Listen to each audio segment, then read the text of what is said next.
Герард Фридрих Миллер. О происхождении народов. У бурят существует предание, что в древности они составляли один народ с калмыками айрат.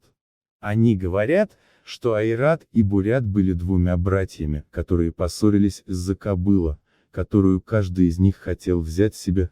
Тут бурят со своим улусом обратился в бегство и поселился в районе Ангары. У якутов имеется предание, что в древности они жили вместе с бурятами и монголами и были изгнаны последними со своего прежнего места жительства посредством войны. После этого они со своим скотом в верховьях реки Лены сели на плоты и обосновались в области Алекмы и Якутска, откуда затем расселились в другие местности. Тунгусы являются исконными жителями всей местности от реки Енисея к востоку до Охотского моря. До прихода якутов они владели всей Леной, согласно одному якутскому преданию, в районе Гусельных гор, немного ниже устья Патомы, между тунгусами и якутами произошло кровопролитное сражение. Тунгусы пытались задержать вновь прибывших гостей. Еще и в настоящее время между якутами и тунгусами иногда бывают ссоры, когда они встречаются на охоте в верховьях, впадающих в Лену рек Витима, Патомы, Алекмы. О языке народов. Братский язык по эту сторону озера Байкал представляет собой наречие монгольского.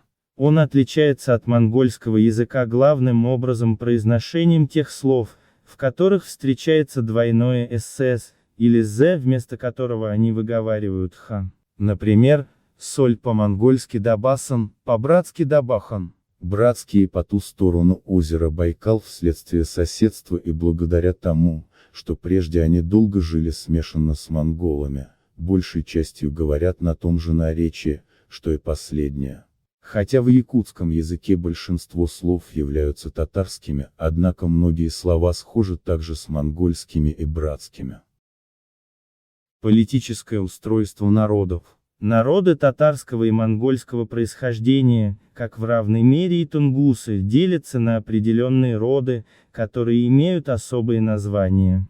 Князцы, башлыки, тайши, зайсаны и шуленги являются каждый начальником только над тем родом, к которому он принадлежит. Их обязанностью является вершить правосудие и разрешать споры, кроме уголовных дел, находящихся в компетенции лишь воевод в городах. В некоторых местах они также помогают в сборе дани, чтобы каждый из этого рода правильно уплатил свою долю. Некоторые народы, как, например, якуты, владеют холопами, рабами и рабынями из своего же народа.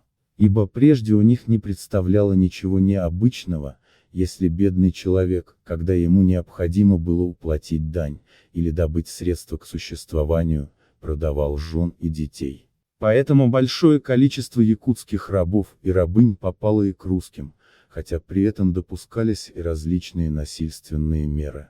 По меньшей мере, одного якутского раба я видел в Якутске у тунгуса, живущего в верховьях реки Алдан. А поскольку прежде якуты и тунгусы часто вели между собой войны, то, говорят, с обеих сторон удерживали в качестве рабов много пленных, взятых на войне. Однако они не оставались долго в таком состоянии и вскоре убегали к своим. О телосложении народов. Татары и якуты выглядят похожими друг на друга. И те, и другие по большей части высокого роста и полные телом. Лица у них хотя и довольно плоские, но все же с несколько приподнятыми носами. Монголы, калмыки и братские меньше ростом и с гораздо более плоскими лицами. Конечности также очень толстые. В общем, скорее толстые, чем худые. У народов монгольского происхождения лица более круглые, у народов татарского происхождения более продолговатые. У первых округлые глаза, у вторых более продолговатые. У тунгусов по большей части продолговатые лица и высокий рост, при этом они худы, но с крепкими конечностями. Тунгусы в Нерчинском уезде, которые занимаются скотоводством, толсты, и их трудно отличить от монголов, потому что они на протяжении многих поколений смешивались с ними посредством браков. Молодые тунгусы почти все имеют широкие и толстые лица. Когда они стареют, лица у них, по-видимому, удлиняются. Некоторые молодые люди также бывают толстые телом. Все имеют крепкие конечности и очень быстроногие. Тунгусы, когда они стоят, всегда расставляют ноги. Все народы Сибири имеют черные жесткие, не курчавые волосы, черные брови, но очень жидкие, по большей части круглые маленькие глубоко сидящие глаза, черные глазные яблоки с коричневой радужной оболочкой, как у собак, плоские носы, высокие щеки, толстые губы, жидкие бороды, исключая только Курилов на Камчатке, имеющих густые бороды. У всех народов Сибири женщины будто бы совсем не имеют волос на сраме или имеют совсем мало. Да и у мужчин волосы на сраме также не так длинны и толсты, как у европейцев, но полного отсутствия волос не бывает.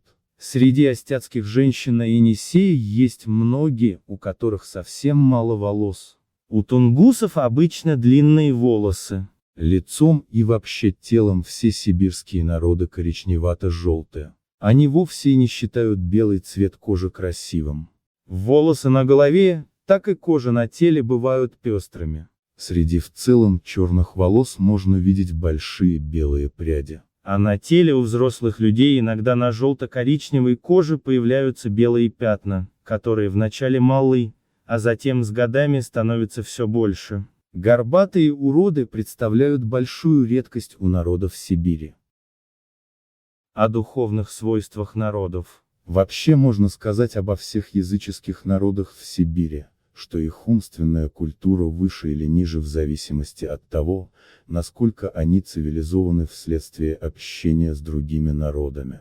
Внутренние принципы порядочности не развиты так сильно ни у одного народа, как у тунгусов. Среди них ничего не слышно о воровстве, мошенничестве или иных преднамеренных обидах. Они гостеприимны и щедры. Я не раз замечал у нерчинских тунгусов, что когда я дарил самому знатному из них китайский табак или кораллы, или иные излюбленные ими вещи, то он делил все подаренное ему количество между всеми присутствовавшими людьми своего народа, и это делалось не из страха или по принуждению, а единственно из стремления к общности. Некоторые хотят ославить сибирские народы как ленивые из-за того, что они не делают запасов больше, чем нужно для поддержания жизни, и если они летом обеспечили себя пропитанием на зиму, то потом поглощают его без какой-либо затраты труда. Я же полагаю, что в этом надо скорее усматривать умеренность, заслуживающую похвалы. По упомянутым хорошим качествам тунгусов к ним ближе всего подходят монголы и татары. Братские уже довольно вороваты, а некоторых из них в то время, когда мы там были, даже застигали за разбоем на дороге между Селенгинском и Кяхтой, когда они грабили русских купцов. Среди всех народов самыми вороватыми и склонными к обману являются якуты. Они нисколько не совестятся всячески, где только могут, совершать несправедливости в отношениях друг к другу. Князцы в высшей степени немилосердно грабят своих подчиненных. Прежде у них часто происходили и убийства. Хотя и сейчас время от времени такое случается, но следует все же сказать, что под русским надзором они в некоторой степени исправились, как это признают и они сами. Насколько благодетелен высокий императорский указ для других народов, когда они сами осуществляют правосудие между собою, настолько не полезен он, по указанным выше причинам, якутскому народу, потому что, опираясь на него, князцы получают еще больше возможностей совершать несправедливости по отношению к своим. И поэтому простой человек горько жалуется, а если воевода таков, что принимает участие в грабеже вместе с князцами, то злу нет конца и народ остается в порабощении. Простые люди также очень приучены к краже скота друг у друга, который они забивают и зарывают в землю. Для этого у них под жилищами и рядом с ними будто бы имеются в земле потайные погреба, которых посторонние обнаружить не могут.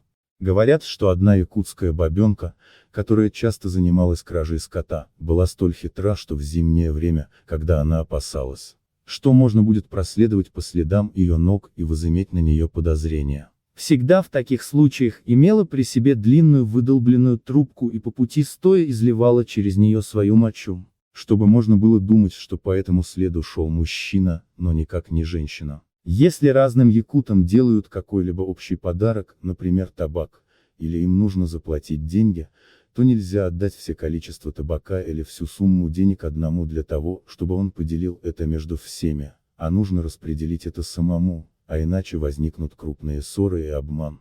Кроме того, якуты высокомерны и хвастливы. У кого лучше подвешен язык, того считают за самого способного человека. Поэтому между собой они очень громко кричат, и русские, которых посылают к ним для сбора ясака, точно так же стараются завоевать у них уважение громкими криками и быстрым говором.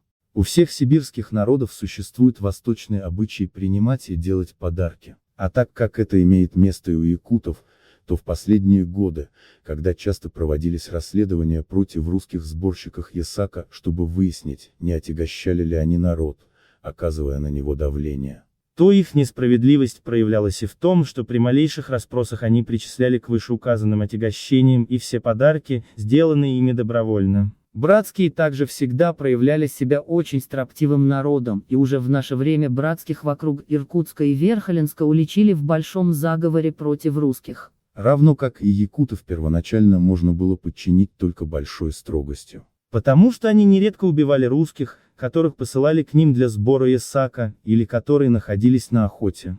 Случалось также иногда, что аманаты в острогах и зимовьях убивали русских казаков. Такой пример был лет 30-40 назад со стороны тунгусских аманатов в майском зимовье. Только из этого еще вовсе не следует делать вывод против мнения о хороших природных свойствах тунгусов. Ибо известно, как сурово содержится большинство аманатов в зимовьях, так что они легко могут впасть в отчаяние. Один охотский тунгус, которого я расспрашивал в Якутске, весьма гордился хорошими качествами своего народа и утверждал, что они не такие воры и мошенники, как якуты. Об отправлении правосудия у народов. Выше было сказано, что в соответствии с императорскими указами каждому народу дозволено решать между собою дело, не подлежащее уголовному суду, и для этой цели назначены князцы и другие начальники. Но поскольку у них нет никаких писанных законов, то остается лишь считаться с установившимися обычаями народов, согласно которым они и выносят приговоры.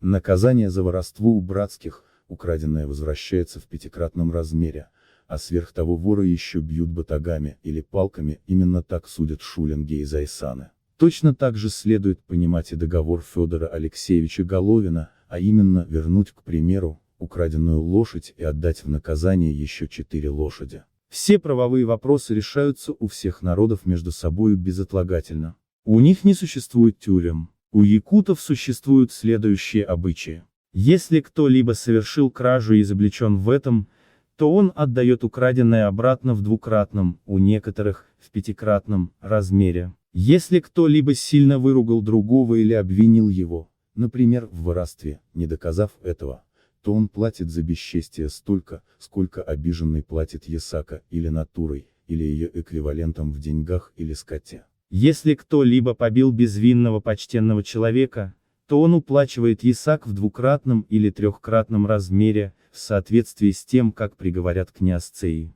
За рану в голову у них принято платить 10 голов скота. В это число входят лошади и рогатый скот, старый и молодой, жеребцы и кобыла, быки и коровы, в соответствии с тем, как договорятся обе стороны. Но общее число должно составить 10 голов. Если кого-либо застигли с замужней женщиной, то он платит мужу 5 голов скота. Если кто-либо спал с девушкой, то он платит отцу или впоследствии мужчине, за которого выйдет замуж эта девушка, и который обнаружит при первом брачном сожительстве, что она не невинна, 10 голов скота.